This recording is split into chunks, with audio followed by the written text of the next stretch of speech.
Ladies and gentlemen, boys and girls, welcome back. We're off the hook already today. Welcome back to the Football Stooges. This is our divisional round wrap-up, our conference championship preview. Football is reaching its absolute apex, which is where it just drops off and goes bye-bye until the UFL starts. So, not looking forward to, but also looking forward to the next week of football. As we take further and further steps towards the Lombardi Trophy being brought to somebody's house somewhere, wherever it's going to call home for the next 365.4 days. As always, this is the Football Stooges, the most stupid way to cover football imaginable. And boy, is it fucking stupid. I am your host, Lob City. Welcome to the Football Stooges. As always, I cannot do this alone, and my right-hand man nearly every single episode's always here. It's Mastodon. Except for one. You wasn't there for one. Well, for one. Yeah, somebody touched my spaghetti. And next up, the man who's missed probably the most episodes total, it's Mamba. Oh, shut up. I was in India, okay? Okay. You're not gonna challenge. Wrong. You're not gonna challenge Mastodon on being the right hand man, and then come in and not be able to, take him and dish him out. Speaking of dishing him out, this guy can finally dish out all the insults to Joe Barry as he wants. It's Gorlami. I've never been so sad and happy before at the end of the season. We fucking Yeah. lost. We'll probably talk about. Coordinator. Yeah, we'll So talk about it when it comes to like the moment. But oh god, Yep. the Packers Also, dealt with their issues quickly. Barry's gone, new kicker signed, like just bam bam. Also, Just don't nuts. forget, Mamba, while I was on work travel, I still called in to do the podcast. That's fair. That is fair. Yeah. All Well, right. it didn't work for me because I was in India. Wrong time zone. Yeah. And last but certainly not least, it's K-Duff. I got nothing. I'm just eating chicken here. Yeah. At least Well, I it's got something. chicken. Boston At least I got sports chicken. moment. Boston Sports Mart. Yep. All right. We got a lot to cover today, at least as far as stuff off the field. There are a couple different things swirling around with head coaches. The first thing I think we'll talk to right before we get into K-Duff news is I'll break some news myself. Well, I won't say who was hired in what positions, but I will say right now, it's not really breaking news, but it's just persistent news. Mike Vrabel and Bill Belichick are still not hired. Yeah. Yeah. They have not been placed on any teams. They have been interviewed. Especially Belichick was interviewed a lot by the Falcons. Yeah. Went in a different direction, as Kenneth will get into. But at the same time, this to me is perplexing. A Honestly. little bit, yeah. Because I feel like Belichick is still at the top of his game somewhat. Yeah. We're going to get into a little spoiler territory for K-Duff news stuff, but they hired Raheem Morris even after like everything was pointing from like ESPN to Adam Schefter to everybody who covers the NFL pointing at them hiring Belichick. They instead go with Raheem Morris, defensive coordinator from the Rams, now former defensive coordinator from the Rams. And looking into it, it sounds like there was just a bit of pushback from the brass against Arthur Blank's decision to try and bring Belichick in, which part of me kind of makes sense because like we were all saying like the reason why he's not going to go to the Cowboys is because he's going to get butt heads with Jerry Jones. Like he's like for the sounds of it, he might be butting head with like their CEO, general manager about roster decisions, which I mean that's kind of a warranted reason to maybe say, hold on a second here. So I guess he must have pissed him off in the interviews. Somebody, yeah. maybe. And honestly, even though it would be cool for Dallas, obviously, to get a coach of that caliber, like, he doesn't like media. New England was only a big media market when he was there and when Brady was there. Before and honestly going into afterwards, I don't think New England's going to be a big media market. No one in football has a bigger media coverage than the Cowboys. True. It's media on and on. Like, not even the New York teams, not even the Jets and Giants get that much media coverage. Well, that's because football is king in Texas. So Yes, that's kind of so I mean, expected. High school football is king in Texas. Yeah. So, I feel like Mike Vrabel might not get hired in a head coaching position, at least in the NFL, because there's only, one more spot open as of right now, which is the Carolina job, and... No, well, that's two all- open. No, Carolina. Yeah. Carolina got the coach. We'll get to that, but the Oh, two right, open are yeah. Seahawks. the two open It's are the Seahawks and Commanders. I mean, still have Seahawks, the I could see somebody doing well there, but I haven't heard much about their interview processes and what they've been interviewing as far as other people are going. But... Mostly Dan Quinn, Mike Vrabel, and I think they had one with Harbaugh before he went to the Chargers. Spoiler again. Sorry, alert again, yeah. Yeah. Getting into it. But this is something that I was thinking since, as we talked about when I introduced Gorlami, Joe Barry, the defensive coordinator from the Packers, was not re-signed. This was the end of his deal. Kind of let him walk. The Packers are in need of defensive coordinator. Now, if money was no object and ego was no object, right? What would be really cool is you fire your offensive coordinator because he doesn't do anything anyway. It's Matt LaFleur's calling the plays. You move Matt LaFleur to OC. You take Mike Vrabel at DC, and you put Bill Belichick in as head coach and GM because Lord knows the Packers need a competent GM. Yeah, if he doesn't get a head coaching with Washington or Seattle, I could see Vrabel becoming a DC somewhere. One thing we know how to do is get a decent quarterback and develop him. I mean, LaFleur's good for that. LaFleur is very good for that. Honestly, I think the next coach you guys will have after LaFleur, if you want to keep up the same level of quarterback growth, is you just go get Lincoln Riley. Like, it's just the same shit over and over. But anyway, I think that'd be a funny 3 head coaches on one roster. That'd be a pretty funny thing. Anyway, let's go ahead and get into KW News, where he can tell you about all the stuff we haven't told you thus far.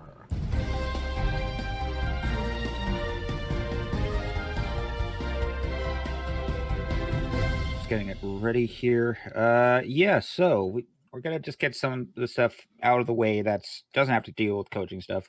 Starting out with injuries, there's only 4 teams left, and as of right now, nobody's confirmed out, but there's a lot of questionables going into the week. Going team by team, so starting out with the reigning champ Chiefs, guard and former Patriot Joe Thuney. He's been dealing with the pectoral strain. He's been currently the only guy on the Chiefs right now that's been getting like extensive media coverage about his injury because he's like a rock on that fucking O-line. Other guys, Marquez Valdez-Scantling, who is a surprisingly big piece in their win over the Bills this week. He's dealing with an oblique injury. Kadarius Toney, that Kadarius Toney, he's dealing with both a hip and ankle injury. Their workhorse in the backfield, running back Isaiah Pacheco, is also dealing with an ankle injury, and defensive end Charles Omenihu's got a wrist injury. Going to who they're going to be facing this week in the AFC Championship, the Ravens. Cornerback Marlon Humphrey, he was out for their divisional round matchup against the Texans with a calf strain. He's still questionable for that. Most likely will play from the sounds of it, from reports from practice. Same with tight end Mark Andrews, was expected to come back last week from the ankle injury suffered in week 11 this year, but also ultimately did not play. And wide receiver Tylan Wallace is also dealing with a knee injury, apparently. Going into the NFC matchups, you got Lions. You got the wide receiver Cleve Raymond with a knee injury, linebacker Alex Anzalone with a rib injury, and center Frank Ragnow with an ankle injury. As for the 49ers, as of when we started recording, they still haven't released any news on injuries, at least not that I've seen before we started up tonight. But there is a concern for wide receiver Deebo Samuel, who's apparently suffered a shoulder injury to the same shoulder that he suffered a hairline fracture on earlier this year. So he's the only one that we know for sure is going to be listed on their IR before game time. Going into, we've actually had some signings this week for a few teams, most of them that were out. The first one being Patriots. They are making some moves to their O-line. They signed former Panthers guard Michael Jordan, not the NBA Hall of Famer, the other one, to a futures contract. And the Packers, after Anders Carlson's missed kicked in their divisional round game. Sorry for bringing that up, Gorlami. He's missed a kick in like the last out of the last 12 games, he's missed a kick in like 10 of them. Yeah. Well, they're also expecting to be going into next year with a new kicker, former Viking Jack Podlesny, a first-year player that was undrafted and ultimately released over by Minnesota earlier this year. I'll get Mason Crosby back. They bring Mason Crosby back. That'd be funny. Fine. All right. When you need him. Getting into news, as we've said, the matchups going into championship weekend. You've got for the NFC, you've got Lions and the 49ers. This is San Fran's 19th conference championship appearance, which is an NFL record, and their 4th appearance in the last 5 seasons. And as for Detroit, it's their first appearance since 1991, and that's about as far as they got the last time they went this far in the playoffs. As for the AFC, it'll be Ravens and Chiefs. This is the Chiefs' 6th straight appearance, and this will be Baltimore's first time hosting the game since 1971. Not when they were the Ravens, but when the Baltimore Colts were still there. This was like about 13 years before Bob Irsay decided to rent some Mayflower trucks and take them over to Indy while Irish goodbyeing the city. Yeah. And it's also apparently this year's divisional round matchups were the highest ever viewed on record, dating back to 1988 with an average viewership of 40 million, with the Bills versus Chiefs game being the highest viewed playoff game of all time by average viewer count, with 50.4 million viewers. Thanks, and now with Kelsey. Yeah, probably just for Jason Kelsey. That was a really funny man clip. Jumping out of the suite. Yep. Yeah. And before we finally getting into the coaching news, because there was a lot of it this week, the last thing that broke today, if I could go one off season without a Patriots player getting arrested for doing something stupid, I would love it. Gorlami's laughing because he's the one that brought this to my attention. It's Patriots rookie wide receiver Kayshon Boutte. He was arrested today for illegal gambling while underage. This was happening while he was still at LSU. The charges allege that he made nearly 9,000 bets over a 13-month period that paid out several $100,000 in total, some of which were on NCAA football games that include LSU games, although it's added that he never bet against himself. So if there's anything admirable to take out of that, it's that he wasn't trying to rig games or take dives for money. But still, just why, dude? You could have just waited one more year to do some gambling or some shit like that. All right. Now we finally get into the coaching stuff. Starting out with a team that needed both a coach and a new GM, the Raiders. They learned from their lesson a couple years ago with not sticking with Rich Bisaccia, and this year are deciding to stick with their interim head coach, Antonio Pierce. Good. And for their GM role, they are hiring former Chargers general manager Tom Telesco. Which, yeah, so iffy. That's a bit of an iffy one. Good choice of head coach. Yeah, the GM role, I can see why they go for it. I mean, Telesco lasted 10 years with the Chargers, so there's experience there. As for acumen, I mean, he didn't draft horribly with the Chargers, minus this year. I mean, the Quentin Johnson pick was a big whiff in hindsight. But I mean, we'll see how it works out for them, I guess. I mean, Pierce, everybody loves the hire. The locker room loves the hire. That's why they were banging the table for him. So good on them. I'm kind of just going in the order that some of these teams kind of made news. So the Jaguars, they've got a new defensive coordinator. They made former Falcons defensive coordinator Ryan Nielsen take up that position. The Titans, they have taken somebody from Lob's team. Former Bengals offensive coordinator Brian Callahan is their new head coach. And they have made former 49ers director of player personnel Rand Carthen their new general manager to replace who the fuck did they fire? That was their general manager again? I forget. You're the news guy. You're supposed to know this. No, I'm blanking. I didn't write this. Have a better script next time. This is why you're not. You know what? We'll bring you in as a fucking a co-host next week or something. Drunken just to co-host. show you up. Yeah, yeah. It's like the two guys from Dodgeball. Bold strategy. He'll be the guy saying bold strategy. I'm the comedic relief. I don't do any studying. I just crack a joke here and there. People love me. Right. Let's see. AKA Mamba. Yeah. What?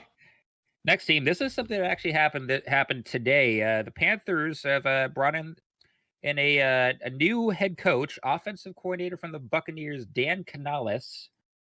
He's their new head coach. And earlier this week, they promoted somebody he used to work with, and he was part of the scouting team in Seattle in the 2010s when they were assembling Legion of Boom. The new general manager is a former linebacker of the Panthers, Dan Morgan, who he was a former first-round pick for the Panthers, played with the Super Bowl with them in 2003, excuse me. And then spent the past about 15 years working with multiple teams, including the Seahawks during the Legion of Boom, as well as some time in Buffalo and with the Titans. Now, for some of a little bit interesting. Some more interesting news this week. The Chargers.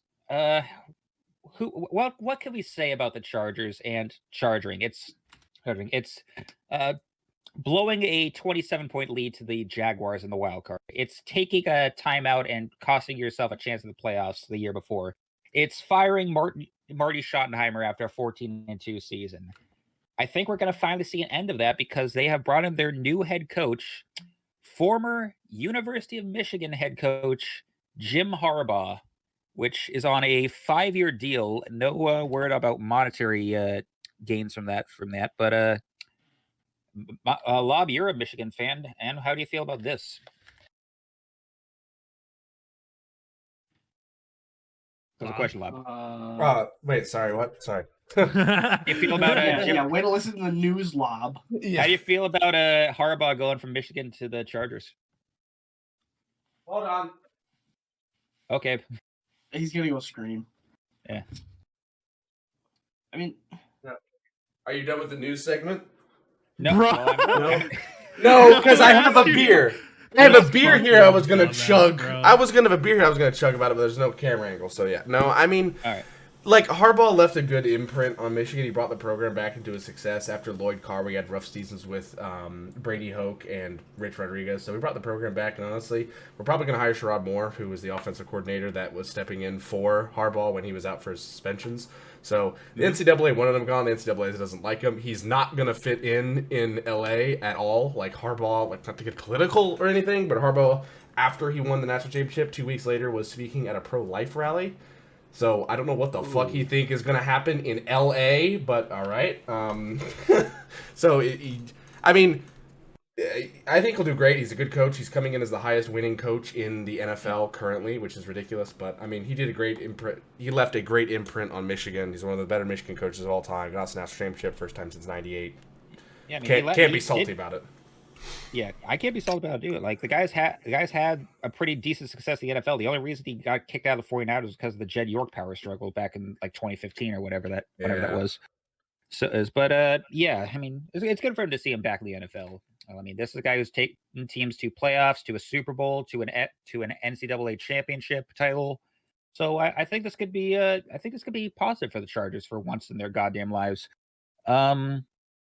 Let's see. Got a couple of firings actually mixed in with this. The Eagles. You have finally let go of defensive coordinator Sean Desai and defensive assistant Matt Patricia. I'm glad that experiment ended for you guys.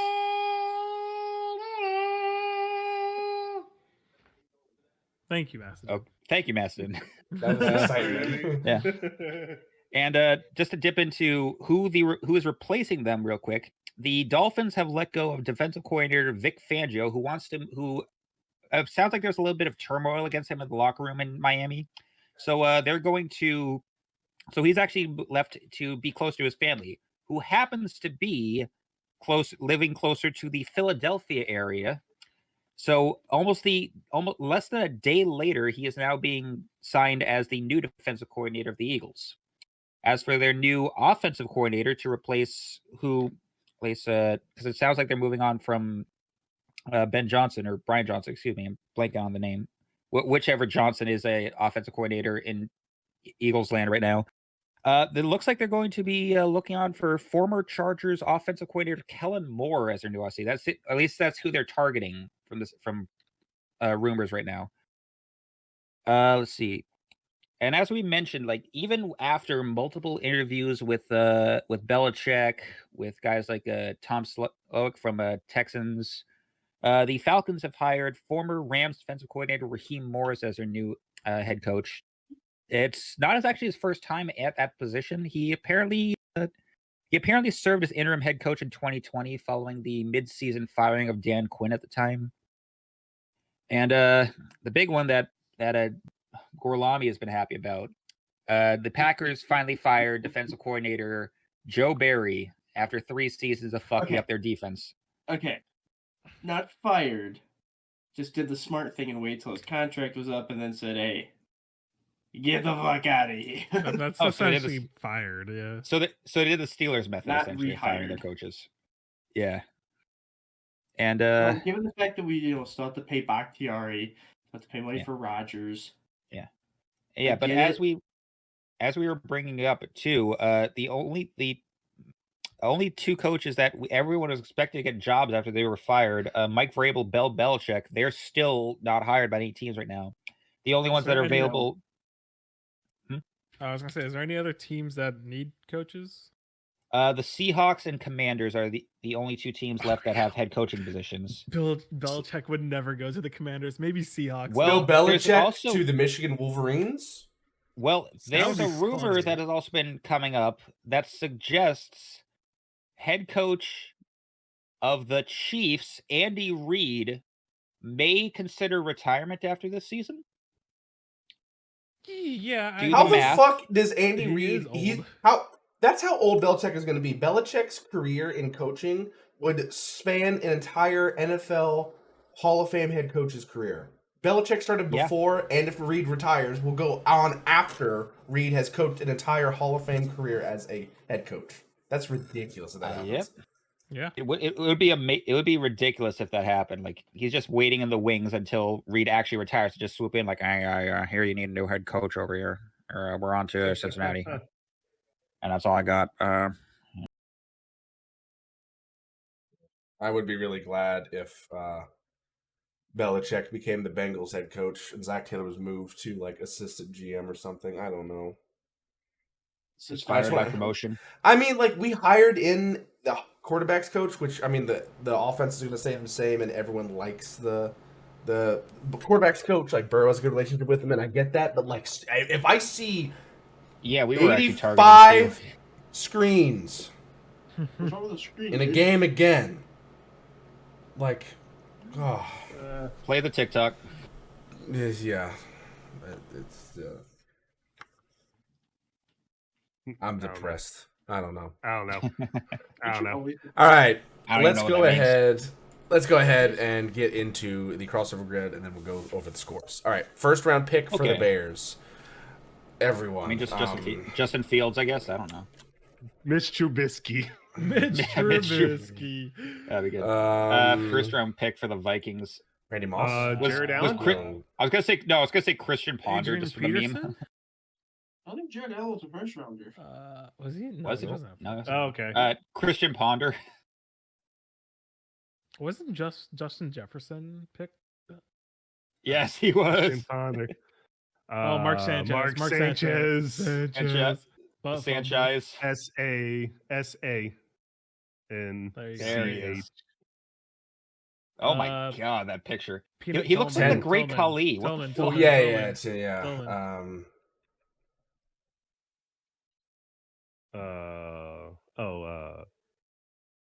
Which Tillman was he?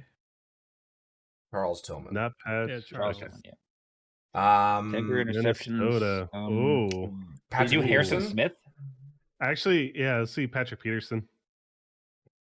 Okay. Yep. Yeah, it's 10 career interceptions. Um, Easy. Darrell Revis. Oh yeah, of course. Revis Revis Island. Island. Right? Right. Bears 10 10 plus- and oh, can we get Urlacher. I was about to say Urlacher. Earl. Oh, Oh, yeah, I that's forgot right. Jim That's Harbaugh. right. Yeah. That's something Tarkenton. I actually forgot. Frank in 19 Tarkenton. Oh yeah, Fran Tarkenton. Frank I forgot Tarkenton. Harbaugh was a Bear. Run the wrong way for a safety. Jets. Shit. Yeah. Oh yeah. nailed it. There you go. That'll do it. Wow, that was a quick one. Yeah, that was a good. Mhm. Quick and easy one, honestly. We rapid fired that shit. Seriously, I like why how did it's all Mark like Sanchez- new players, and then like at the very like far right side, it's just like Seriously, why old does Mark quarterback. Sanchez- Seriously, why the fuck does Mark Sanchez look like a great Khali in that picture? My last row is just like, how old can we go? Yeah, You mean Column? I still can't believe that. Like when I was at Lucas Oil for the Big Ten Championship, Harbaugh's got his number retired by the Colts, and he had a long tenure on the Bears and on the Chargers. Yeah, he actually came in relief in the 90s, late 90s to early 2000s for Ryan Leaf as a backup. Yeah, Ryan it's Leaf. Fucking Ryan Leaf. yeah. So he was drafted. He was Yes, I drafted remember by that. the Bears, first round, 26th pick, 1987 to 93. Played with them. Then the Colts, he played for 3 years. And the Ravens that was for a during year. That was during the Who the Hell is Mel Kiper anyway.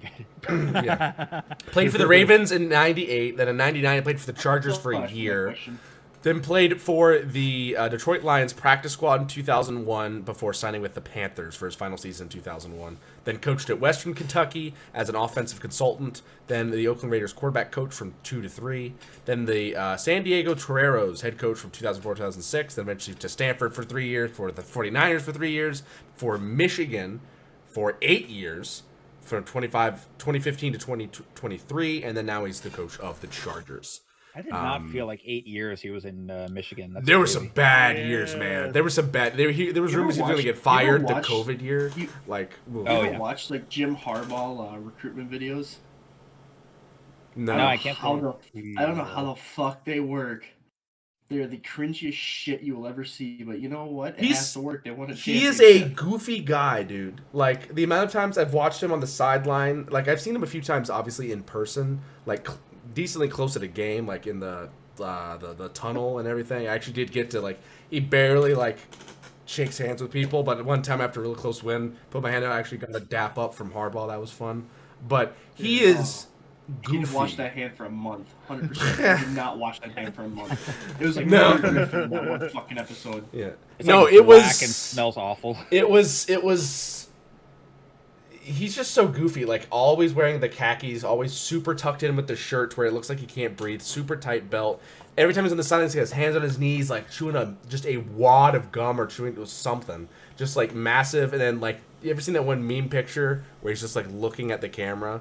I think he keeps a pallet of Big League Chew in the locker room at all times. Yeah. This is one of the funniest images. Oh, This I don't is- see it. Hold on.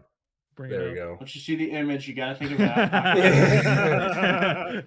That is one of the funniest images in all of sports. It's just No back-to-back No. NCAA championships. No. The funniest one is funniest- Peyton Manning doing the with the fucking you know what I'm talking about? yeah, like No, that. yeah. Yeah. Yeah. I'm thinking of Frank Beamer with the 0-0 at the end of the fourth quarter against Wake Forest. I was thinking of the The Kurt Angle stare.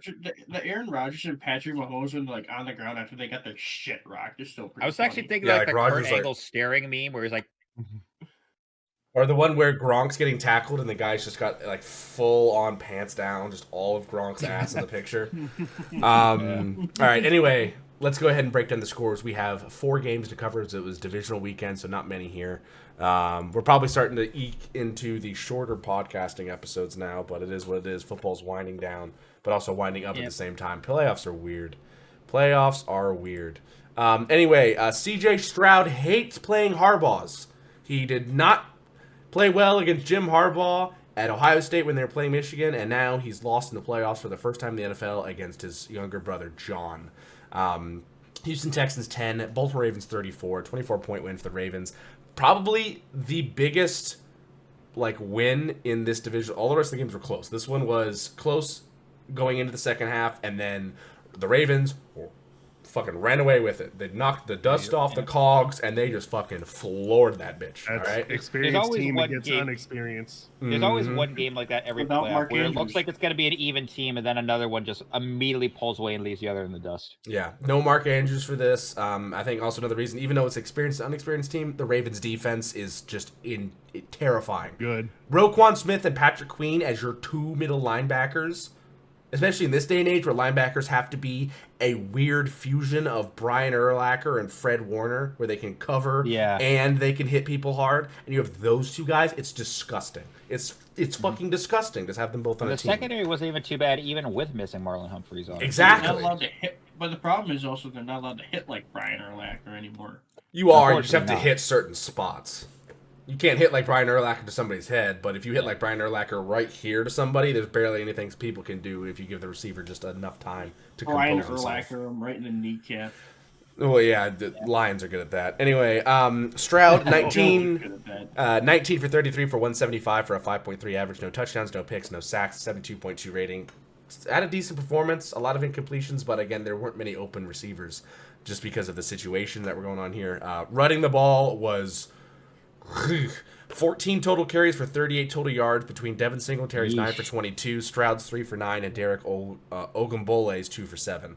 Not a good day running the ball. This Ravens defense shut that out. and forced the Texans to pass the ball. Receiving, Nico Collins 5 for 68, Singletary 5 for 48, Schultz 5 for 43, Darrell Ogunbowale 1 for 13, Robert Woods 1 for 6.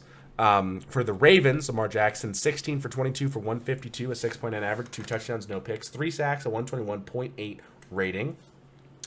Then rushing, Lamar Jackson also led the way 100 yards rushing and 11 carries and 2 touchdowns, followed up by Justice Hills 13 for 66 and Gus Edwards 10 for 40. Yeah.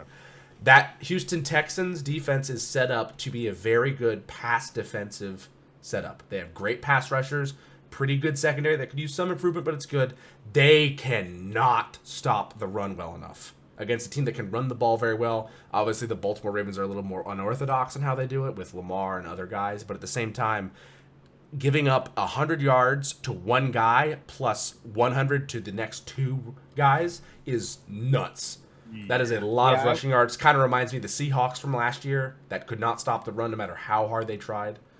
I was actually wondering why PFF has Texans picking like a D lineman in the first round this year. So, I mean, if it's an interior D lineman, I see it. If it's a run-stopping D lineman, kind of like who they used to have in DJ Reader, who you're not getting back, Duke Tobin. Keep him in Cincinnati. Fuck. But that's who you want to stop the run. You need guys that can plug holes and then a good linebacker to come in and just kill them. Then for receiving for the Ravens, again, rookie option number 1, Zay Flowers 4 for 41, Rashad Bateman at 3 for 39, Isaiah Likely 2 for 34 and a touchdown, Nelson Aguilar 2 for 12 and a touchdown, Little Beckham 1 for 12, and Justice Hill 2 for 11. Lamar ran for 2 touchdowns, passed for 2, and the Texans could only get field goals and 1 punt return from Steven Sims. Yep. That was it. Yeah.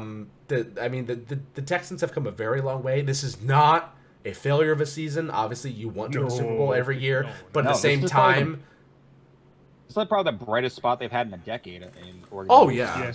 I mean, they're used to winning some playoff games, like getting in the wildcard round, winning that round, maybe losing divisional round like this. But at the same time, this is your first year with a new quarterback. You got some new offensive weapons that had needed some time to develop. New head coach too, exactly. And so now, the head coach that isn't I'm stealing this nickname from 5 Points. Groper Cleveland. Or a new quarterback that isn't Groper Cleveland. Yeah. New quarterback. Excuse me. Yeah, not head coach. No, this isn't Penn State. Anyway, but at the same time, when you're looking at rebuilding a team, it's like a puzzle, you need the right pieces in the right places. But what happens is whenever you're doing a puzzle, you always want to look for the corner pieces because it helps sets things up.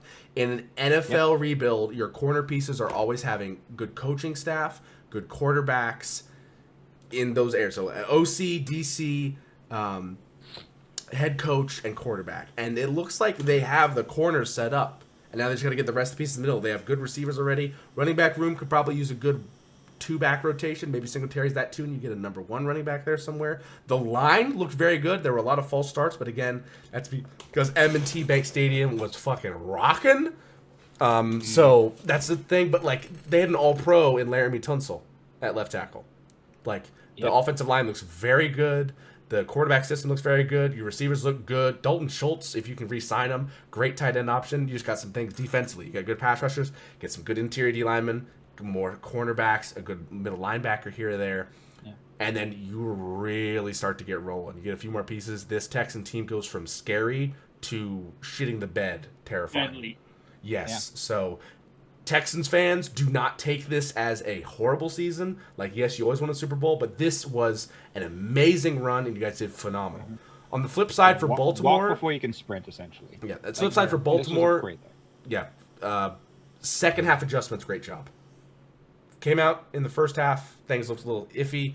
Maybe it was the bye week. That could be a positive and a negative. Looks like you were receiving both. Again, you guys need to heal up, because you guys have had the injury bug for 37,000 years running. But at the same time, great job getting to the second half and making those adjustments and really clamping it down. And again, your defense allowed no touchdowns. There's your special teams. So one of the things I will really admire, though, Lamar, despite all his running, he doesn't take big hits. I've not seen Lamar get clocked in a long time. Yeah. I think he's taking a sack or a tackle, but nothing that's going to be on SportsCenter as a top 10 hit because he just gets absolutely drilled. Yeah, he's not Matthew Stafford. He doesn't get beat the hell up. So, yeah, I'm the entirety of Stafford's career. That guy is a punching bag. I love the guy to but death. also He's you great, think with because a lot of mobile quarterbacks are like that. They take a shit ton of punishment because they treat their bodies like running backs. Robert Griffin III. Robert Griffin III. Yeah. Cam Newton, Josh Allen as well. Like those guys like take so much punishment trying to run the ball and be mobile with it. So and then honestly, you have I expected that to happen. It fucks him. Yeah. And then you have the Big Ben theory, which is just if I'm fatter than everyone, no one can hurt me. Yeah. Oh, Anthony Richardson, who's big. Basically have a D lineman with basically have Jamarcus Russell out there. Yeah, I think the Colts in the offseason need to ask Lamar, like, hey, we'll pay you $1 million if you come down here and teach Anthony Richardson not to jump head first into a buzzsaw. So, Anyway, great job. See this thing, Anthony? You need to protect this. Great job by the Texans on a phenomenal year. Keep building the team up. You're heading in the right direction. Ravens moving on. Good job there. And also, the fans at M&T Bank Stadium, really underrated stadium for how loud it can be. Great job from the fans there. Yeah. Anyway, Niners and Packers. Hey, where's Ty at? Yeah, you son of a George. It's so hard. It's so hard because. Is it? Hey, go Pack, go the home. Look, I mean, they only won by 3 fucking out of love, the dude. number 7 seed, so I mean. I'm counting shit, but running now. One of the goofiest but best players in the league, I swear. Still I try. Also, honestly, yeah. Would you put Such a good your move. on this shoulder So fun. or this shoulder? Hey,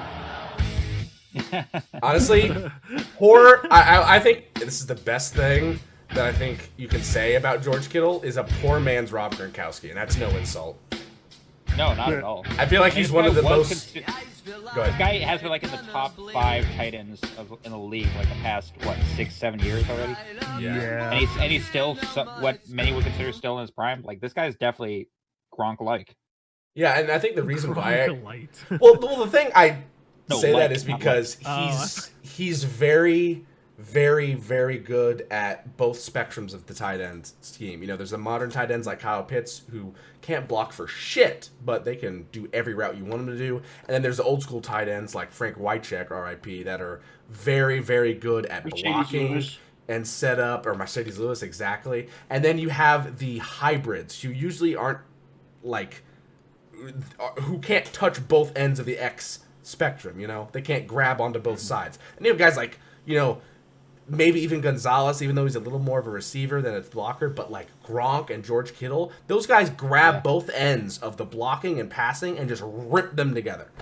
Or blocking and receiving and just pull them together and say, I'm doing both. Fuck it. Gronk would just rip it out of the air and then spike it on the ground, and then pound it. No, but I mean, at the same time, there were times when, like, they would put Gronk on a side if one of their tackles was hurt in New England. You know this. Yeah. And he would chip a Bosa. He would chip even a Jabril Peppers or Julius Peppers back then, a Watt. He would chip them, and it would just be like he's out of the play. That tackle doesn't even have to touch him. Like he would chip JJ Watt, and JJ would be like off balance, and then you get 2 hands on him, and he's already working on an uphill battle. Or if God forbid Gronkowski was set to block you, like Rob Gronkowski could have played tackle in the NFL. That's how talented and strong he was. But I mean, enough about George Kittle and the Niners. Let's talk more about this game in particular. Rainy day in Levi Stadium. A lot of issues with throwing the football for both Love and Purdy in the rain, but they managed to get it done very well. It came down to a final play in which Jordan Love was rolling out right and decided to throw a pass across to the left, much like his grandfather quarterback Brett Favre would do, and lo and behold, just like Brett Favre, it was straight to the ops. Oh, they're going to say, just like Brett Favre, he's been wanted for tax fraud. No, we're not there yet. But I mean, he's still in his nice face. As far as nepotism goes in the NFL, I mean, great job, script writers. Packers beat the Cowboys, Niners beat the Packers every year. Yeah. It's just I don't get it. Yeah, these script writers are great. They're great at Yeah. doing it. I feel- Congrats to the script writers. Well, This they is gotta- like, I feel like at this point, if there's a script, this is like Jaws 9. Like, dude, like, what are we Oh, it's doing? Well, the Sharknado 4. Well, the Cowboys beat the 49ers in the divisional round was starting to get a little stale. So I guess for the third part of the trill, they decided to mix it up a little bit. Yeah. So, I mean, Where the Green Bay Packers have more wins at the AT&T Stadium Yeah, in the that's playoffs great. than the Cowboys. Where the Lions made it to an NFC championship before the Cowboys did. Oh my god. yeah. But anyway, We'll get to that. 3-point win for the Niners at home in a rainy Levi Stadium in Santa Clara, California. Packers fall short on a miracle season for them. First ever 7 seed to beat a 2 seed. Very good rebuild. Kind of, I feel like they're the Houston Texans of the NFC, or the Texans are the Packers of the AFC. Both teams very, very good in a rebuild. Both teams rookie quarterbacks, basically. If you don't think Jordan Love is a rookie, I mean, come on. He's not even started one NFL game yet. Yeah. But Love, 21 for 34 for 194, 5.7 average, 2 touchdowns, 2 picks, no sacks, 72.4 rating. On the ground, great day for Aaron Jones, 18 for 106, or 108, excuse me. Next nearest was Emmanuel Wilson, 4 for 16. Then receiving, Romeo Dobbs, who has been a very good bright spot in this receiving room, 4 for 83. Jalen Reed, 4 for 35. Bo Melton, 1 for 19, a touchdown. Luke Musgrave, 3 for 14. Christian Watson, 1 for 11. Emmanuel Wilson, 1 for 11. And Tucker Kraft, 3 for 9, as well as Aaron Jones, 3 for 8. For the Niners, Brock Purdy, 22 for 39, 252 yards, 6.5 average, 1 touchdown, no picks, 1 sack, and 86.7 rating, and a mid-drop back hand wipe to a completion, which I thought was hilarious. Drops back in the pocket, realizes his hand is wet, holds the ball with his left hand, wipes his right hand off on his jersey, brings it back to the football, throws a dot. Rushing, Christian McCaffrey, 17 for 98 and 2 touchdowns. Brock Purdy, 6 for 14. Then receiving, George Kittle, 4 for 81 and a touchdown. Juwan Jennings, 5 for 61. Brandon Ayuk, 3 for 32. Christian McCaffrey, 7 for 30. Deebo Samuel, 2 for 24 before his injury. Chris Conley, 1 for 17. And Ray McLeod, the third, 1 for 7. Again, let's look at the Packers and their situation. Obviously, 7th seed, you're the bottom seed getting into the playoffs. You just made it in. You wouldn't have made it into the playoffs a few years ago before they expanded to 7 teams. You beat Dallas in Dallas, and you go to San Francisco. This is a tough team. For the 7th seed the most. Yeah. This is a San Francisco team that is loaded in every way, and you took them to 3 points. You had the ability to go down the field. Jordan Love made a horrible read. Again, he's a young quarterback. That's going to happen. But at the same time, an amazing season. Very well done. You need to keep some pieces going and get rid of some. And you've already started to handle business. Barry's gone. New kicker is signed. Obviously, there was a missed kick late in the game by Anders Carlson. Yeah, 2 for 3 on field goals and 1 for 1 on extra points. That extra point was close. So, yeah. Not a bad season at all for the Packers. You did very well. Definitely the rebuild's looking in very high spirits. So I think continuing to push forward and continue to set up a lot of different things as far as who you're drafting, make some good draft picks. Again, your guys' drafting scheme is like Christian Watson and Lucas Van Ness, I both feel like have not panned out. Christian Watson looks like the wide receiver 3 on this team. Lucas Van Ness has barely seen the field, and when he does, it's not great. So your drafting needs to get better. You need to be able to re-sign some guys, keep Aaron Jones in the program, maybe keep A.J. Dillon. John Runyon's coming up on contract. There's a lot of things going and circling around that. Who knows? Maybe actually use your first round pick on receiving talent. The only thing they can draft is a quarterback. Yeah. Then for the Niners, good job handling business. It was a little tough in the rain. But you won the game at the end. You didn't really knock the rust off like the Ravens did, but again, this Packers team might be a little bit more of a challenge than the Niners for the Ravens. So, but again, that secondary's got to get a little bit better. I think they need to perform a lot better, especially coming into a Lions game. Yeah. So yeah, we'll see how that goes for them. That is their weak point. If you were to give like their weakest area, the secondary is the weakest for San Fran. Yeah. I would say so, yeah. They have suffered a shit ton of injuries on that side of the ball, and what they've got for second stringers have not really been the caliber that you expect out of a dominant force in the NFC like the 49ers. So I don't know. Stuff's got to get worked on in that department. And then also, I didn't understand the amount of people that were just slandering Brock Purdy after this. Led a game-winning drive, put the team up, did a great job, very good completion percentage, 86.7 rating through no interceptions, a couple incomplete passes, but again, it was raining. They're calling him like one of the worst quarterbacks to make it into the championship round. No, Like, really? Like, wouldn't yeah, say that. yeah. I was going to say Trent Dilfer won a Super Bowl. I know that seems a bit harsh. I mean, it wasn't his best outing, but I wouldn't say it was like he's like awful because of. People are just upset at the genius that is a Kyle Shanahan offense and the weapons Purdy has around him, but Purdy would still be a very good quarterback on many other teams. Oh no, like Kyle Shanahan's play calling is great. Very good play calling.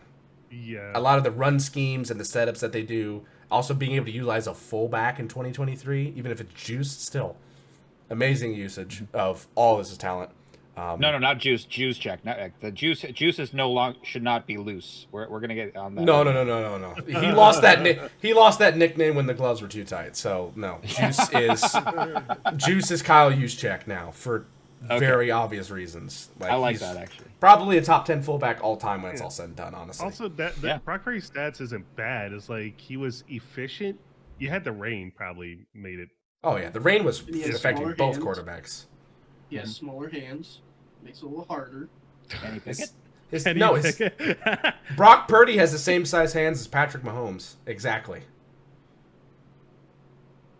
So, I mean, They were saying during the game that like they're a little worried with Brock Purdy with small hands, and they're like, that's actually. they said Joe Burrow had small hands. Like, they don't actually mean it's really small hands until you're talking about Everybody Kenny Pickett. nitpicks everybody. Like everyone was like, look at Brady. Like, look at this guy. He's like not buff at all. He's not gonna make it in the NFL. All right. Next up, the Buccaneers and the Lions. I'd like to greatly apologize in advance for what we're all about to bear witness to. You can't have in Detroit. This is the official Lions TikTok account. I'm a ham guy. Yeah, I'm a ham. The Tampa Bay Buccaneers are going to absolutely obliterate. Unfortunately, it's going to come to a brutal and vicious This end was at the not hands the of actual number Lions 6. It's TikTok. the reason why he got cut from the Los Angeles Rams. That's not good, coach. Going to the NFL's MVP. You know my dad? Welcome to Detroit.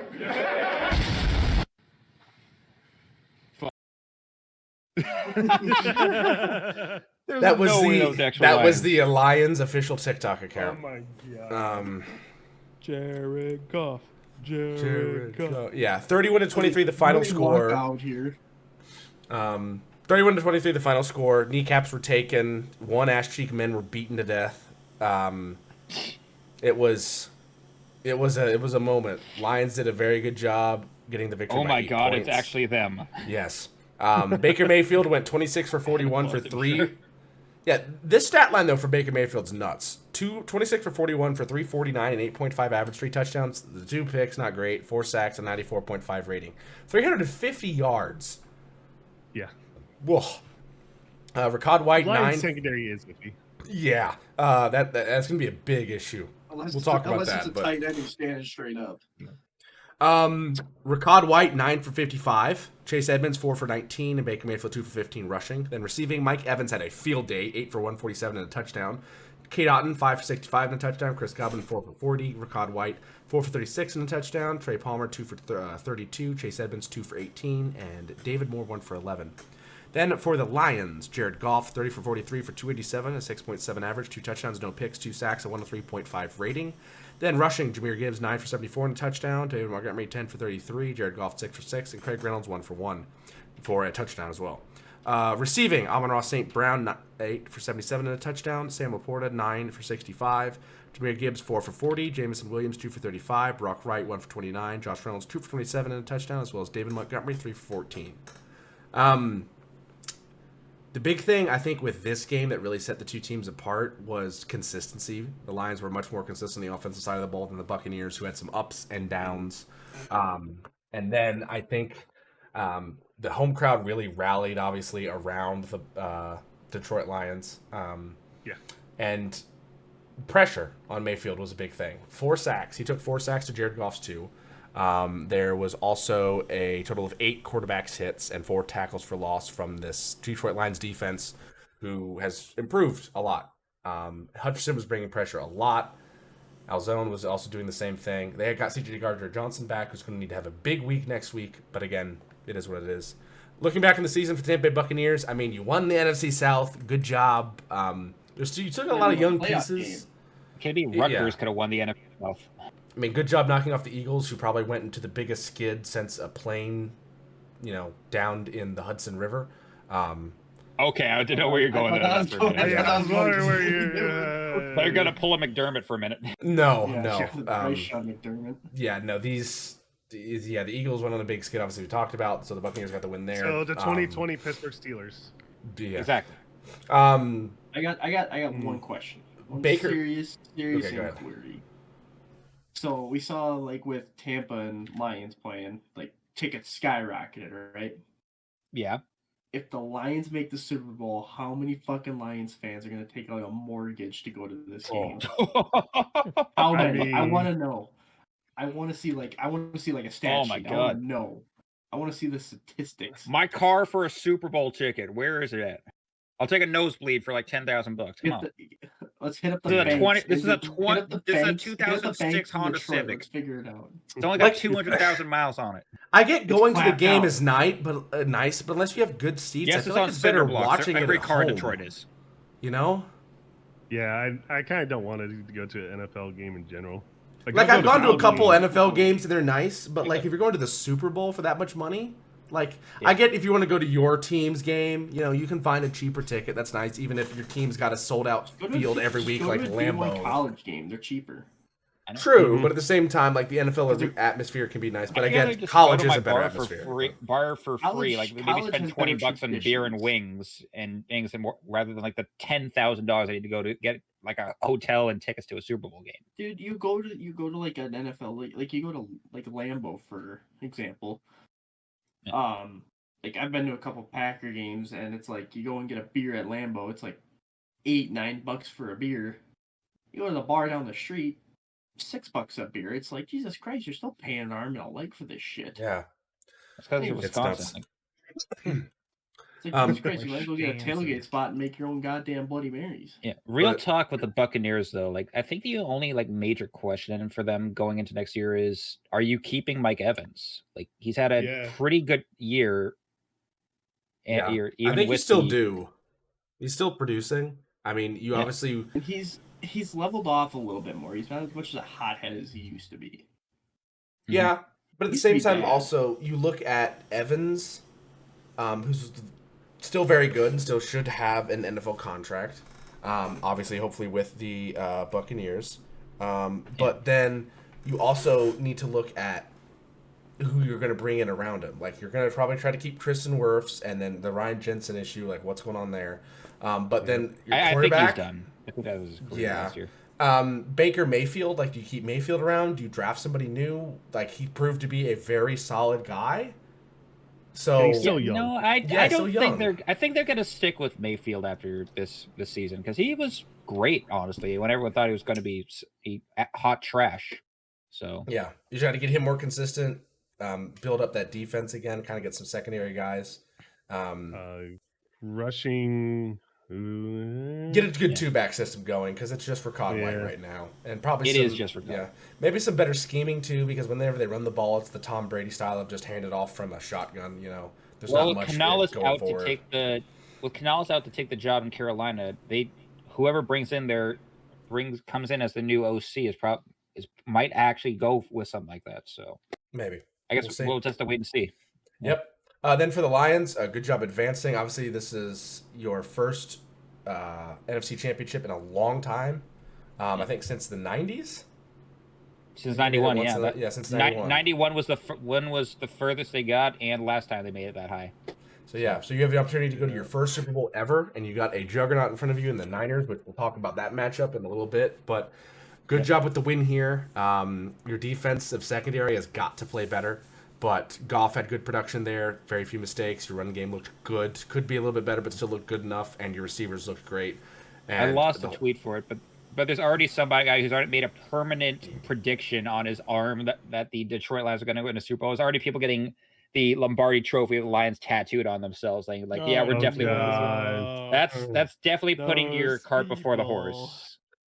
And I feel like it's going to come down to them because. Last I checked, I think their chances for winning the NFC Championship against the Niners this weekend are 26-27%. Oof. Yeah, not great. I really hope the Lions do win now. I think they're my favorite out of the 4 teams left. I would love for. I mean, any NFC team. If either the NFC team wins, I would I'm love fine. it too. Bro, but it's not on gonna paper, on paper, it's not gonna. I was gonna say I'd love for a 2, especially considering like my mom. I said my mom's from San Diego. She was actually born in Michigan, so she's got a bit of a love for the Lions. I don't think they're actually going to beat the Niners, though. Just look at the color of the logo for the Super Bowl. It's purple and red. It's not gonna be the Lions. that theory's not true. No, it's last 3 Super Bowls, man. I don't know. I don't know. Coincidence? I think so. I don't know. Anyway, Fucking wide right. All right, so Muzzy, this is the point where you just like look away for the next 5-10 minutes. Thing is though, Maybe put us on mute while you're at it. Like, yes, he missed, but Josh Allen should not have done those throwing into the end zone. Oh yeah, we are going to go 3 straight times. Depth about what the fuck Josh Allen did on that last drive. Coming down into the last drive, the Bills were in field goal range. Obviously, they didn't make the field goal, but at the same time, they were coming into a position where you should probably be able to make some kind of a field goal. And there were a couple times where on 2nd and 3rd down, and about 4 or 5, Josh Allen was going from the 25 or 30-yard line, throwing it into the end zone at a guy that he kind of had open. He got bumped once, and that caused the pass to go awry where he had an open guy. But the other time, when he had that open guy, Stephon Diggs was running a 3-yard slant, and he was butt booty naked, barn door wide open. You throw it to him, he gets another 2-3 yards, first down. You keep driving, and then you're at the 20. That if you end up losing the third, like losing the possession battle, or I'm sorry, like not being able to gain a first down from the 20, it's a much more makeable kick for Tyler Bass, even in that cold weather. Yeah. And I'm gonna say this: Romo fucking jinxed him because I was watching the podcast right before they make the kick. It's like he's been automatic from this range. He's 9 for 9. It's a chip shot, and then wide right happened. Oh, yeah, but also even before that, they almost screwed it up even worse for themselves because there was it was like right after they got the punt, and Josh Allen threw a fucking piss missile. Almost 80 yards into Chiefs territory where Diggs almost caught. I think it was either Diggs or Reynolds or Diggs because Diggs could have caught it, but it was just too short. It. Yeah, no, it wasn't short. No, it was in his hands, and he just dropped he dropped it and just didn't have control over it by the time it hit the ground again. But like even if that did get caught and that did count. Like that would have just like fucked you over because he would have probably given Mahomes too much time on the clock to mount a comeback. So in 3 separate plays, he kind of fucked them over by just trying to play hero ball and trying to get more points on the board. Also, look at this. Bills led in first down, total plays, total yards. They were just underneath in passing, but led in rushing. They also had just a few more penalties, and they won the turnover battle. And they had the possession. They had the possession time by almost 15 minutes. All right. Yeah. They lost the game. Yeah. That turnover they got was just kind of funny because I believe it was the Chiefs that like fucked over the Browns on a touchback that went out the end zone. Yep. And then McCole Hardman happened. Yeah. They're also talking about changing that rule. No. No. Why? No. Nah, that doesn't. Don't. You're literally defending your own territory, and they fumble it into your territory. Exactly. So 27-24. The fucking rock, dumbass. 27-24, the final score. Patrick Mahomes, 17 for 23 for 215, a 9.3 average, 2 touchdowns, no picks, no sacks, a 131.6 rating. This is a big for the Bills defense. 2 quarterback hits. No sacks. This guy is getting paid how much? A lot. I don't think it has the In fairness, I don't think anybody got a sack this game. Look at that season's stats. Yep. 2 solo tackles. I was worried about having to play this guy twice a year.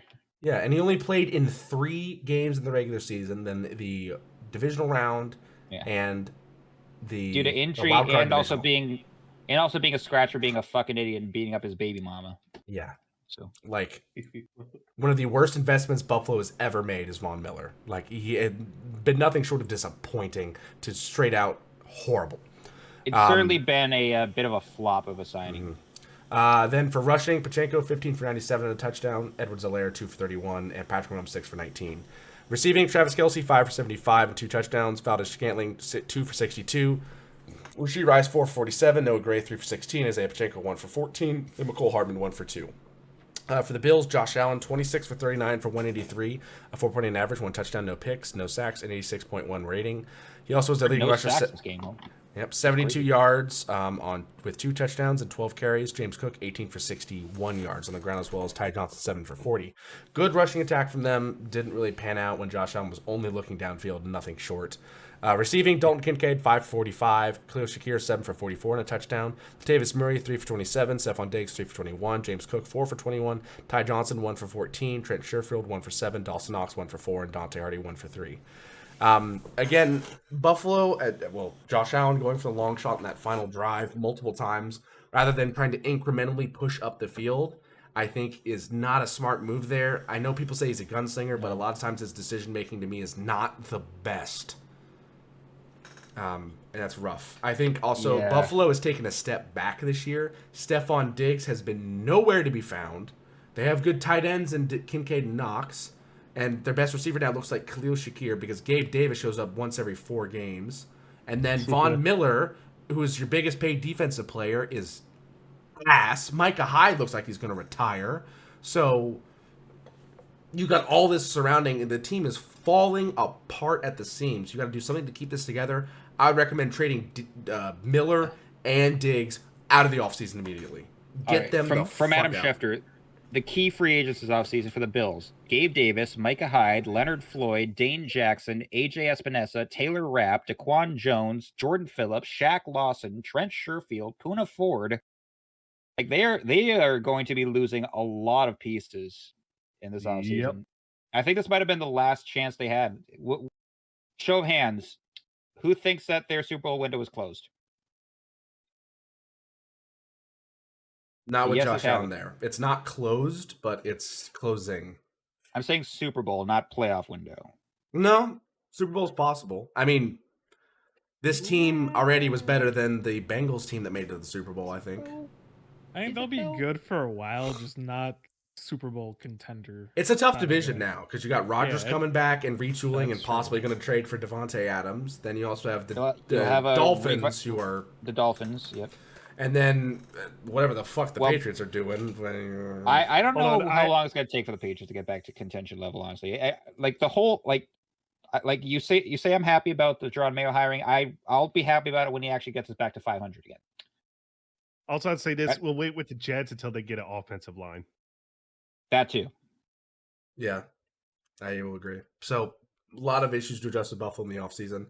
For the Chiefs, they still prove that play calling is a big aspect of a game, and Patrick Mahomes being Patrick Mahomes, doing what he does, performing very well, getting the right read, making the right decisions, taking the right choices. The offensive play calling is doing great, and the defense has been phenomenal. It's really coordinated well because there's a lot of guys in there that aren't people you are big names. They're just good at what they do because they're coached the right way and set up in the right manner, and they're smart about how they do it. It's a very well set up team defense that doesn't rely on 1 or 2 single players. So they're a dangerous team coming in to the AFC Championship, but they got a better defense across the ball, and honestly could even be a better offense, especially receiver wise, because even though this might be the least stacked receiving AFC Championship I've seen in a while, like Mark Andrews and Zay Flowers are still dangerous weapons. Not to mention, you give OBJ 1 or 2 catches and he's gone. Assuming Andrews does come back for this game. Yes, that is still big if.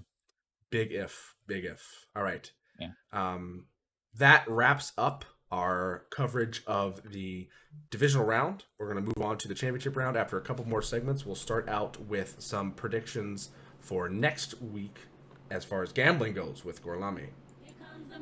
Oh god, we're doing my section first? Oh, okay. Yeah, we'll start there.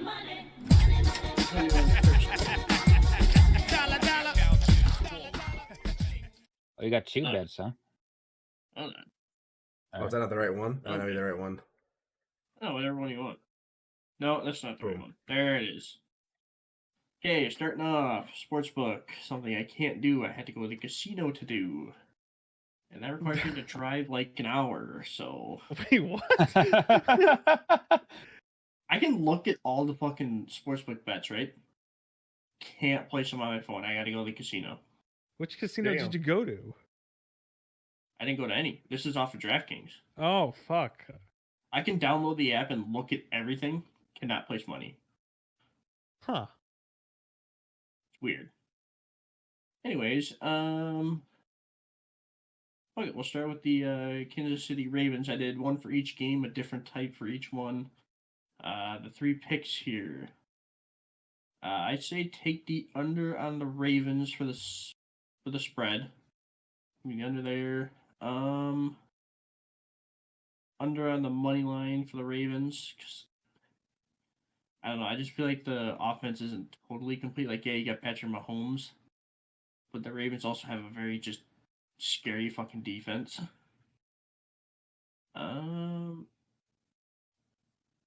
Total. Maybe give me the Chiefs on the total, because I think total means for the yards. Total yards. Give me the Chiefs on that one. Just I think they're gonna have the yardage, but Ravens are just gonna capitalize more often. And then going on the other side, for every reason last week they would not let me do Captain Showdown, and it pissed me off because that's the only thing I place bets on. So we're gonna go with 49ers Detroit here. So long as Joseph doesn't take out George Kittle's fucking kneecap. Yeah. He's known for doing. You take Kittle as your captain because Purdy does like him as a target. So he's guaranteed points, and it saves you money to pick up the bigger money bets down the line. So that's why I got people like Ayuk, Jared Goff, Amon-Ra, and then just as a money line, you go David Montgomery and Jake Moody. But he's a solid kicker, so yeah. Yeah. And Montgomery's going to get you points. Like, yeah, they're using Gibbs a little bit more, but when they need Montgomery, he's there and he's going to do it. Like, that running back room is pretty well off right now. And I feel like they utilize them both very well. So, yeah, that's taking another third mortgage with Gorlami. There we go. All right, moving on from that to the Tank Bowl, which is now just the tier lists. Yeah. Aston's tier list, and what the fuck? Wait, what the fuck? Uniforms. Oh, all good God. 32, and yes, these should be current. I think it was from a little bit ago, so some of them might be a little updated. But all right, where's the Cardinals ones? Make those F. Yeah. Well, Cardinals F, Eagles F. I missed the Kelly Green. Eagles F, missed the Kelly Green. All right. Bring the Kelly Jaguars? Is that the first one, Jaguars? Or no, this is Saints. No, I think that's Saints. Saints. Yeah. They're B tier. It's not bad. Black and gold's always a good Bears. color. Bears, at least A tier. It's usually like it's classic. Yeah. Also, their alternate orange are very nice, honestly. Yes. Is that Raiders? Yeah. Oh yeah. Raiders. Yeah, it's the Raiders. That's classic but drab, but still. S? Hold on, I'm trying to think. I'll say A tier. Okay. The Buccaneers. I like the Buccaneers uniforms actually. You can also include. Well, here's the thing though. Let's also include the uniforms they can wear, which include the Kelly Greens, because that is something that you can actually. Edit. No, because that kind of because it's like temporary throwback ones. Yeah, so no. Okay. I would say C for Tampa Bay because the alternate's weird. All right. All right. Oh well, yeah, because the creamsicle ones. Yeah. That's Bengals, right? Yep. A tier. That does it does look good. Mm-hmm. No, I meant S. Sorry, I meant S. Sorry, S. Panthers. C or B?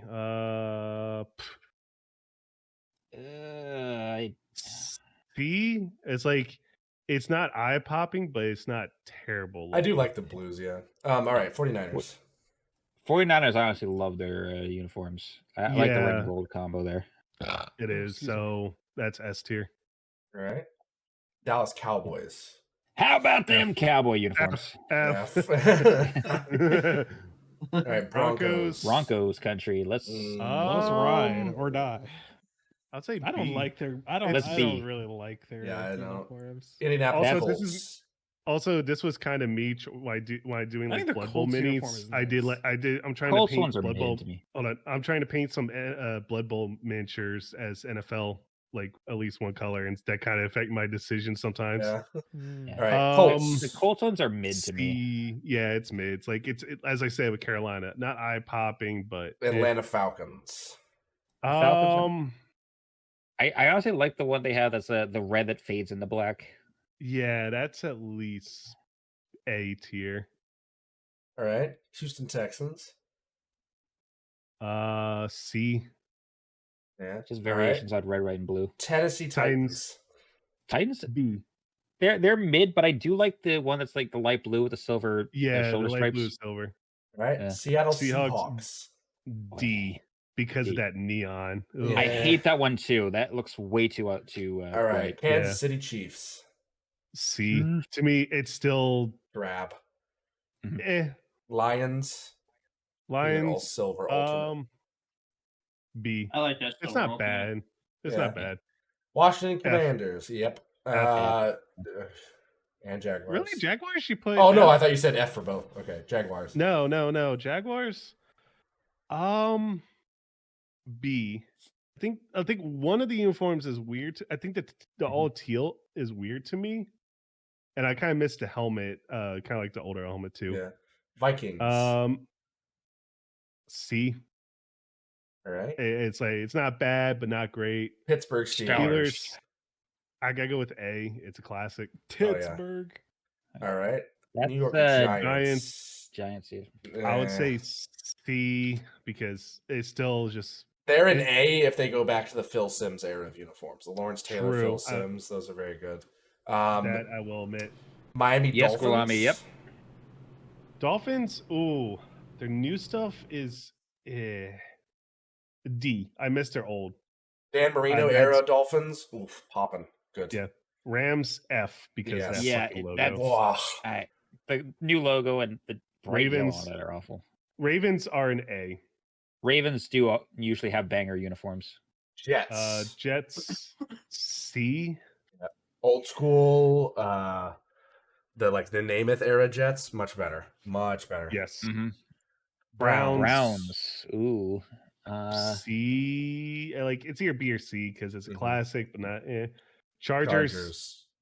I have to say ST. Well, the older stuff. God. Yes, the older stuff. Everyone. Yeah. I do want to say S, but then they're like at the cusp between A and S. They're right there. Yeah. Buffalo Bills. Piss off Muzzy. B. It's just a solid Patriots. It's a solid uniform, yeah. The Patriots are darker blue. I don't like the darker blue in the Patriots much. Packers A tier. Solid. You know what was great for the Patriots? The mid 2000s ones than I think we deserve. The mid 2000s Patriots logos they had, where they had like the silver helmets and like the silver lettering. Both Patriots? Are they both? Yeah, it looks like the same. There's the shoulder stripes. Yeah, it's just the front and back of the Patriots uniform. I don't know why there's two. I don't know why either. B for the Patriots. It's their newer ones are not great, except for the red ones are very nice. The throwback reds. The red throwbacks are great. The new ones I could do without. Like if they went back to like the old school, like mid of the dynasty Brady, like powder blue, silver lettering, I would have loved that. I do think though. Allow me to post it in Discord. The backup, or not the backup, but the throwback uniforms. I do think some of the better throwbacks are like the Patriots, the Buccaneers, the Bengals. Eagles. Since they don't do a throwback. The Eagles. I personally don't really like the Buccaneer throwback ones. Just like the creamsicle, the orange and white. I mean, yes, it's a classic. The color scheme just throws me off, honestly. Yeah, it's like to me it's like the neon. It's like the neon, the neon Seahawks. I'm very sorry. The Packers have some of the worst throwbacks. They're just not good. Well, it's because it's I actually because like our the Packer jerseys ones. have not changed, so we just make a random fucking jersey. All right. Also, getting back into news. The Chargers throwbacks. Oh yeah, the Chargers powder blues. Oh yeah, so good. So good. K-Duff had some quick. Yeah, K-Duff just got something. Well, actually, it was Gorlami that got this. He just posted this in chat, and I was right. Belichick's desire to consolidate the same total control he had with the Patriots proved to be the deal breaker he had with the Falcons. Yep. I mean, can't get GM, he won't coach. There you go. Yeah. Anyway, moving on to our predictions. Only 2 games to predict this week. The standings as they are right now. Gorlami is in first at 223 and 106. He went 2-2 in the divisional round, followed up by Mamba 223 and 108, 4-1 in the divisional round. Then up next is myself, 3-2 in the divisional round. I'm 220 and 117. Then after that is K-Duff, 216 and 112. He went 2-2, and then Macedon. Going for the upset fucked me. Yeah, Macedon surprisingly went 4-1, improved very much so, is 2-9 and 116. It's gonna be very hard to make up ground. But again, you could go 4-0 this week. There's 2 games. You could get 2 points for both. Go 4-0. Yeah. That would catapult yourself up pretty high. So there's still a lot of movement room, but it looks like it's a race. It's a race between Mamba and Gorlami, and I'm even a bit of a stretch right now. So we'll see how it goes.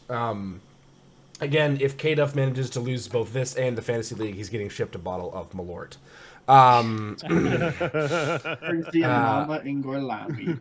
right. So, first of all, we need to start this segment out real quick. First game, we're covering the Chiefs and the Ravens. Everyone, hands up. Just like this. Everyone, hands up. All right. Repeat after me. Lamar Jackson. No. Listen, everyone, repeat after me. Lamar Jackson. Lamar Jackson. If you can hear us, help us, please. Help us, please. Lamar Jackson. If you can hear us, help us, please. Lamar Jackson. If you can hear us, help us, please. Save us, Lamar Jackson. Save us, Lamar Jackson. Save us, Lamar Jackson. Save us, Lamar Jackson. Save us, Lamar Jackson. Save us, Lamar Jackson. Look. As Jason Kelsey's there and he's blocking Taylor's view by jumping out the window shirtless, we'll be okay. We'll be fine. Because the great deceiver Zinch, please fuck over the Chiefs just for hilarity's sake. Mahomes knows how big that was right there. We had to keep Patrick's criminal of a brother away from another Super Bowl. Muzzy, look away. Yeah. It'll just be more pain. 50 yards, maybe a touchdown to Diggs that went through their hands, and then a missed field goal. You can't do it all. Yeah, they're all heartbroken here in Buffalo. And in Muzzy's apartment. He definitely broke that table. Tonight, Gotham's relying on one man to save us all. Yes. Save us, Lamar Jackson. Lamar Jackson, if you can hear us, save us. The Dark Knight himself. Why do I suddenly hear Something in the Way by Nirvana playing?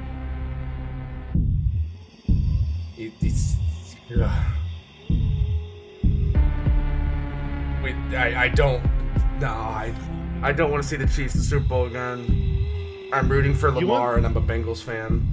And I will say one thing though, Lamar has become even more of a better passer this year than some of the past years too. Yeah, I think even his MVP year, he's being a better passer, but still have that great running.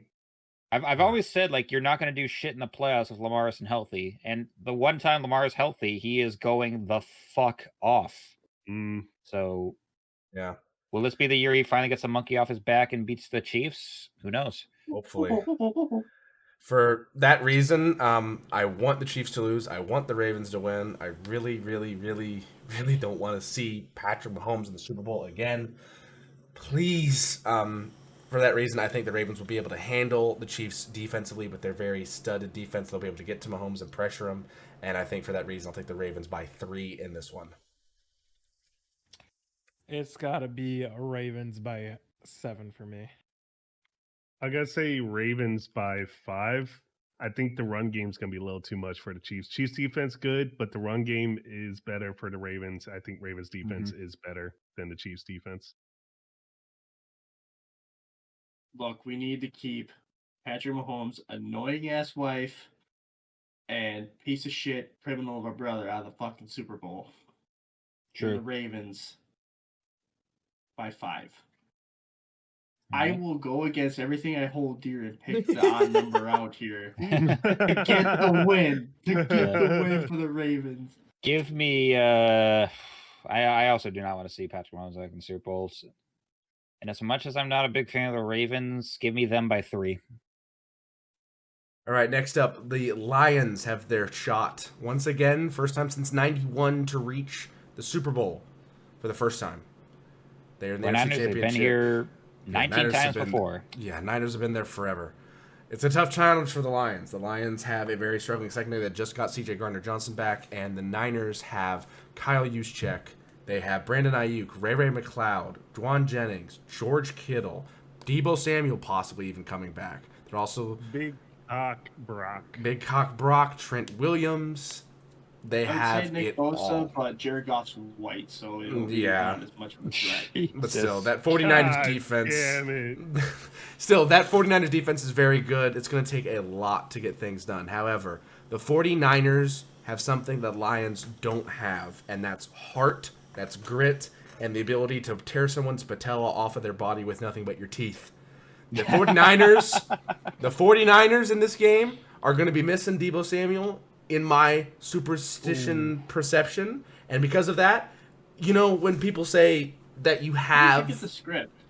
No, but you know how people say he's hurt. They're playing with one arm behind their back because they're hurt. Without Deebo Samuel, the Niners don't have one ass cheek, and so since the Niners will only then have one ass cheek instead of two, they're a one ass cheeked guy, and Dan Campbell says he's going to beat your ass.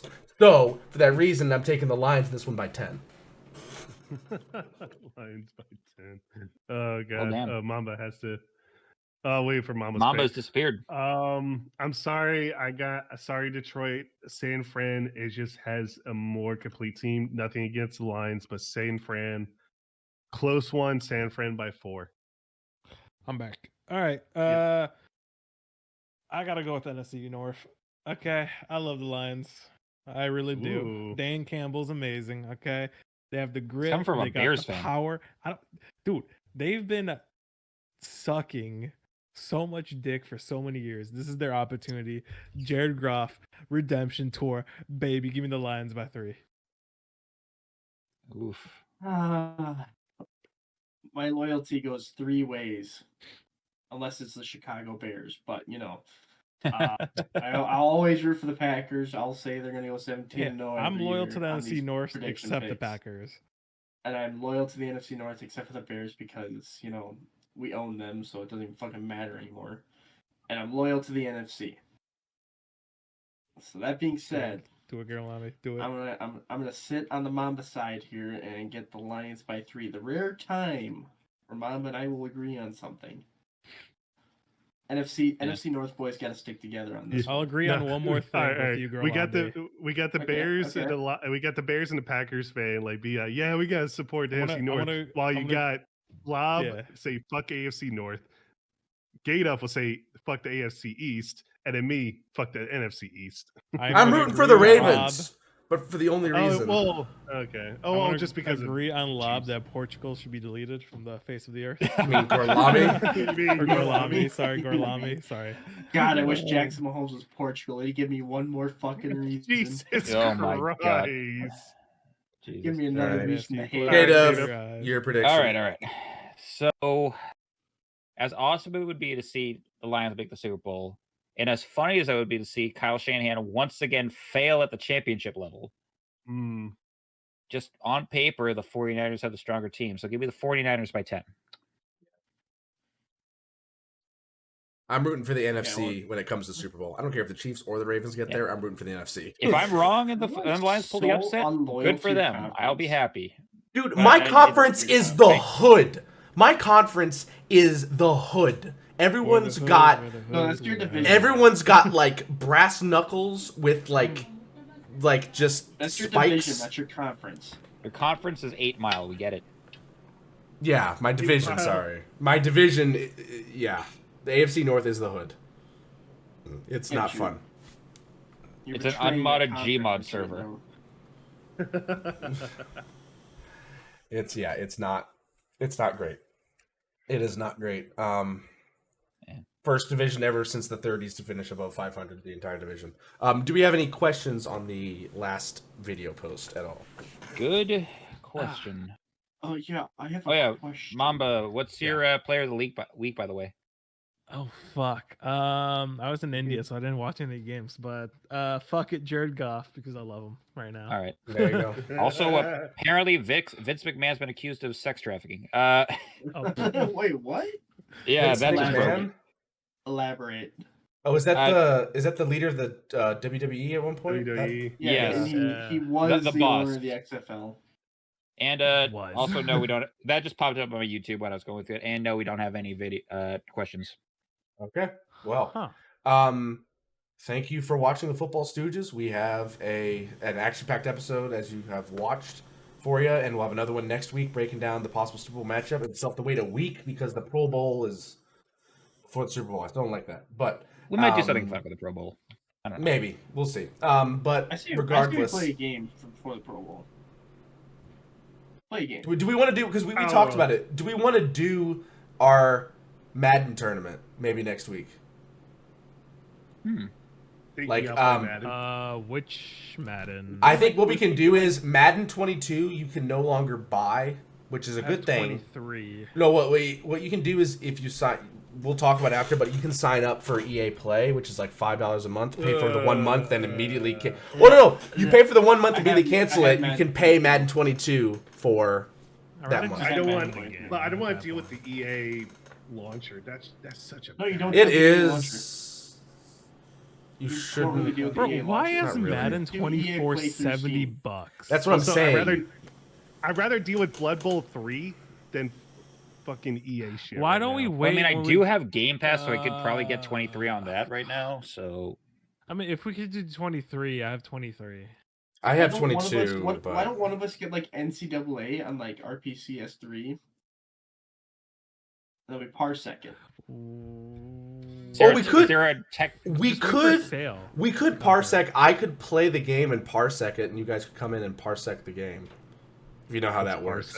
It basically we're going far into it, but it's basically a system where you set up a connection through a third-party server that goes from my computer to yours, and then register a controller or keyboard, and you get to play the game alongside with me, like we're playing local split-screen co-op. Like it's LAN. Oh, cool.